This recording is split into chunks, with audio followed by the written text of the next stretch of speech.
जय हिंद दोस्तों, स्वागत है आपका हमारे YouTube channel B N Singh classes में। जो क्वेश्चन हम लोग सॉल्व कर रहे हैं मौर्य एम्पायर का, उसका ये अगला पार्ट है। सेकंड पार्ट हम लोग लेकर आए हैं। ठीक है, तो सेकंड पार्ट जो सॉल्व करने से पहले प्लीज़ जो हमारा चैनल है बी एन सिंह क्लासेज, उसे आप लोग प्लीज़ सब्सक्राइब करें, हमारे वीडियो को लाइक करें और उसे शेयर करें। ठीक है, चलिए क्वेश्चन स्टार्ट करते हैं। देखिए, पहला क्वेश्चन है, Kautilya was the prime minister of which of the following Kings? Vikramaditya, Ashoka, Samudragupta, Chandragupta Maurya. तो कल हमने बात किया था, ये क्वेश्चन पे रिपीट हो गया है। तो आंसर है आपका चंद्रगुप्त मौर्य। ठीक है, कौटिल्य जिनको चाणक्य भी कहा जाता था, और इन्हीं की सहायता से चंद्रगुप्त मौर्य जो थे वो अंतिम शासक जो थे नंद वंश के, धनानंद, उनको पराजित करके ये राजा बने थे चंद्रगुप्त मौर्य। चंद्रगुप्त मौर्य। और चंद्रगुप्त मौर्य के चाणक्य जो थे, कौटिल्य जो थे, वो प्राइम मिनिस्टर यानी कि उनके प्रधानमंत्री थे। ठीक है, अगला question, what is the theme of book Arthashastra written by Kautilya? Option है biography of Kautilya, biography of Chandragupta Maurya, book on principle of government, and D है play about life of Chandragupta Maurya. Answer है आपका सी। ठीक है, देखिए क्वेश्चन कह रहा है कि जो अर्थशास्त्र जो किताब है उसका थीम क्या है। ठीक है, यानी कि किस पे लिखा गया है, मेन उसे क्या मतलब पता चलता है। तो कौटिल्य की बायोग्राफी है, चंद्रगुप्त मौर्य की बायोग्राफी है, जो आपका सरकार है, गवर्नमेंट है, उसके सिद्धांत पे बात करता है, या आपका चंद्रगुप्त मौर्य के नाम पे जो प्ले है, नाटक है, उस पे है, लाइफ पे नाटक है। तो आंसर है आपका book on principle of government. ठीक है, तो देखिए जो आपका अर्थशास्त्र है ये राजनीति और लोक प्रशासन पर है, पॉलिटिक्स और एडमिनिस्ट्रेशन। ठीक है, राजनीति और आपका लोक प्रशासन पे बहुत ही मतलब कह सकते हैं कि एक पहली प्रमाणिक पुस्तक मिलती है, जो उस समय मतलब जो उस समय के पॉलिटिक्स और उस समय के जो एडमिनिस्ट्रेशन सिस्टम कैसा था ये बताता है मौर्य डायनेस्टी के समय में। ठीक है, देखिए अगर अर्थशास्त्र की बात करें तो अर्थशास्त्र में टोटल 15 चैप्टर हैं, 15 भाग, या इसको अधिकरण भी बोलते हैं। इसमें 180 उपभाग हैं, 180 उपभाग, या इसको प्रकरण भी बोलते हैं। ठीक है, इसमें आपके लगभग 6000 श्लोक हैं। ठीक है, 6000 श्लोक हैं। ठीक है, और यह जो आपका पुस्तक है यह अन्य पुरुष यानी कि थर्ड पर्सन की शैली में लिखा गया है। थर्ड पर्सन यानी कि थर्ड पर्सन आपको पता होगा, जो आपका अन्य पुरुष है, जैसे आपका ही, सी, इट, एक्सेट्रा, इस शैली में लिखा गया है। ठीक है, और अगर हम अर्थशास्त्र को सबसे पहले अगर हम प्रकाशित करने की बात करें तो सबसे पहले इसको प्रकाशित किया था डॉक्टर साम शास्त्री। डॉक्टर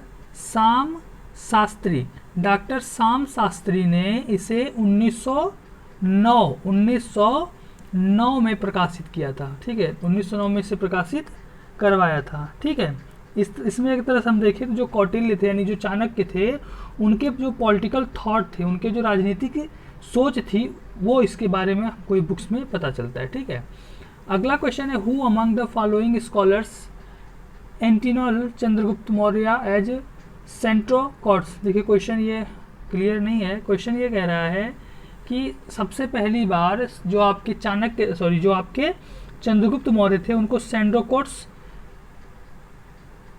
किसने पहचाना था? Kautilya, William Jones, Pliny, Seleucus, Nicator. Answer है आपका विलियम जोन्स।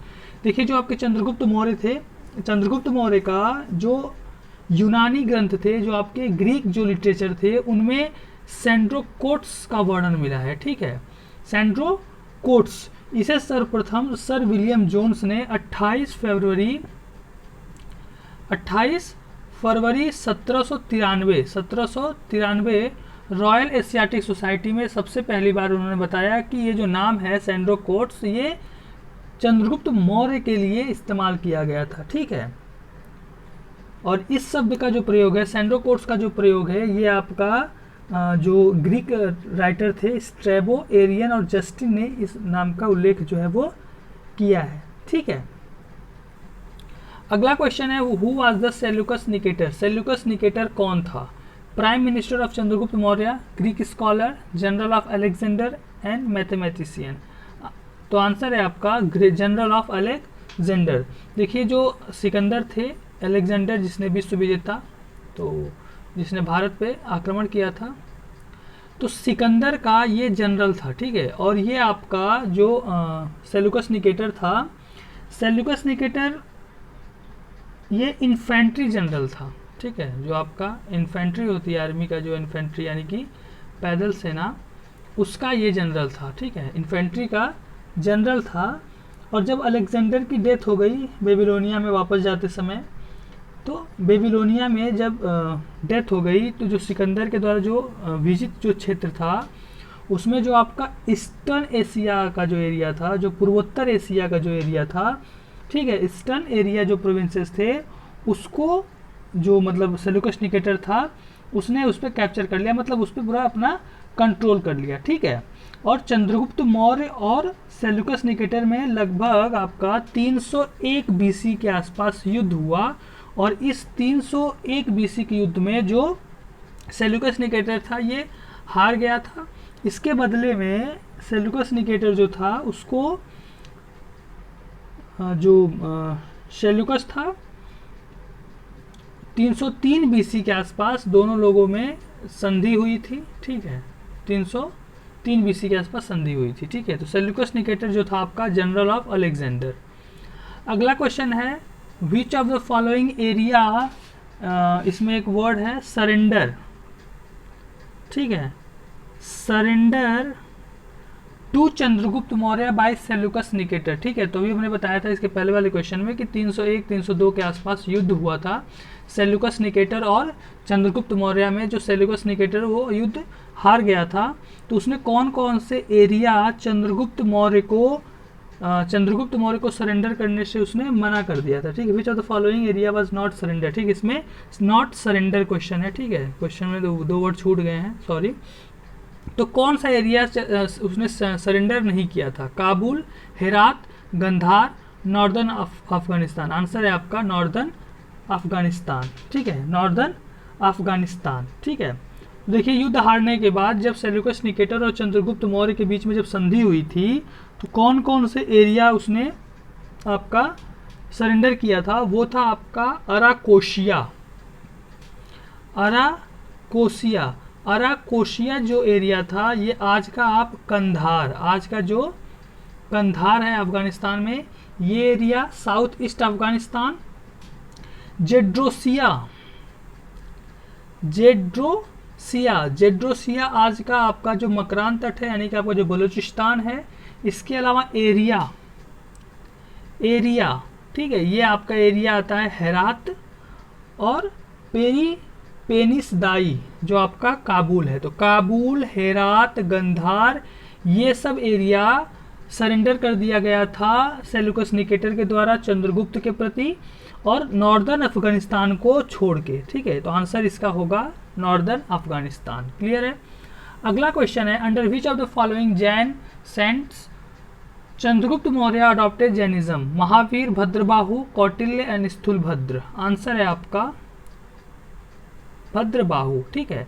देखिए चंद्रगुप्त मौर्य ने अपने अंतिम समय में इन्होंने जैन धर्म अपना लिया था और जैन धर्म के अपनाने के लिए इन्होंने जो भद्रबाहु थे इनके कंटेम्पररी जो थे और ये जैन धर्म के मतलब कह सकते हैं अध्यक्ष थे, मतलब जो हेड थे धर्म के, जैनिज्म के, जैन धर्म के।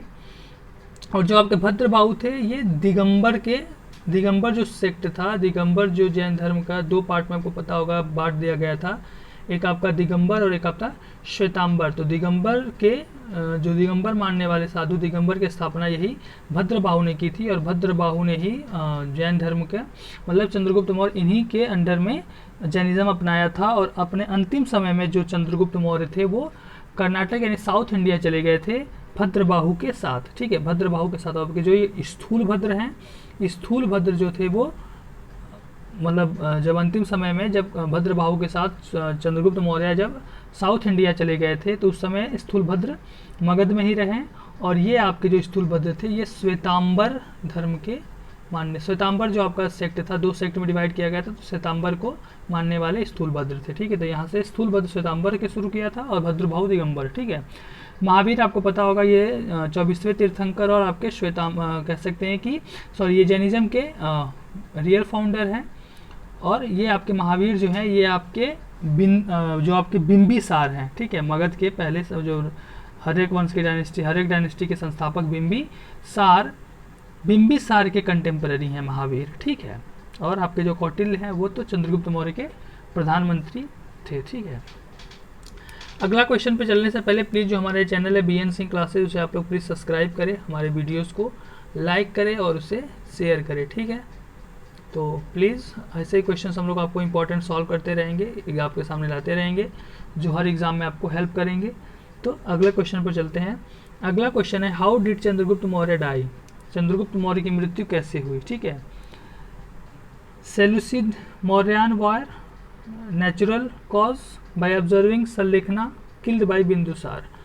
तो आंसर है आपका बाय ऑब्जर्विंग संलेखना, ठीक है। देखिए पहला जो ऑप्शन है सेल्यूसाइड मौर्यन वॉर, जो सेल्यूकस थे वो इसी वंश के आते थे, तो ये वंश का नाम है। सेल्यूकस के युद्ध के साथ, तो ये तो ऑप्शन गलत है। नेचुरल कॉज ये भी गलत है। किल्ड बाय बिंदुसार गलत है। बाय ऑब्जर्विंग संलेखना, ठीक है। देखिए चंद्रगुप्त मौर्य जो थे अपने अंतिम समय में इन्होंने जैन धर्म अपना लिया था और भद्रबाहु के साथ ये साउथ इंडिया चले गए थे। और साउथ इंडिया के कर्नाटक में श्रवण बेलगोला, ठीक है, श्रवण बेलगोला में अपने अंतिम समय में इन्होंने क्या किया कि जो अपना एम्पायर था, जो साम्राज्य था, वो इन्होंने बिंदुसार को दे दिया, ठीक है। बिंदुसार को इन्होंने दे दिया, जो उनके बेटे थे और second emperor of Maurya dynasty and second emperor of the India, इनको सौंप कर ये कर्नाटक के श्रवण बेलगोला में चले गए। और श्रवण बेलगोला में ये संलेखना पद्धति से, ठीक है, संलेखना पद्धति से तपस्या करके संलेखना पद्धति से अपना जो ये प्राण था वो त्याग दिया इन्होंने। देखिए संलेखना जो आपका पद्धति होता है, संलेखना पद्धति में क्या होता है, खाना पीना सब कुछ छोड़ के बस तपस्या करते हुए अपने प्राण को त्याग देना, यही होता है संलेखना पद्धति, ठीक है। जैन धर्म के अनुसार ये पद्धति से लोग अपना मतलब कहते हैं कि अंतिम समय में मर जाते हैं। आज तो ये आज के समय में जो संलेखना पद्धति ये सब आपका बैन हो चुका है, क्योंकि संलेखना पद्धति हम लोग देखें तो एक प्रकार का ये सुसाइड की तरह ही है, ठीक है। अगला क्वेश्चन है who was the father of Bindusara, Chandragupta Maurya, Samudragupta, Ashoka and Bhadrabahu. तो बिंदुसार के पिता का नाम था चंद्रगुप्त मौर्य, ठीक है। चंद्रगुप्त मौर्य मौर्य एम्पायर के संस्थापक, founder of the Mauryan empire. And second emperor जो थे वो थे आपके बिंदुसार, चंद्रगुप्त मौर्य के पिता।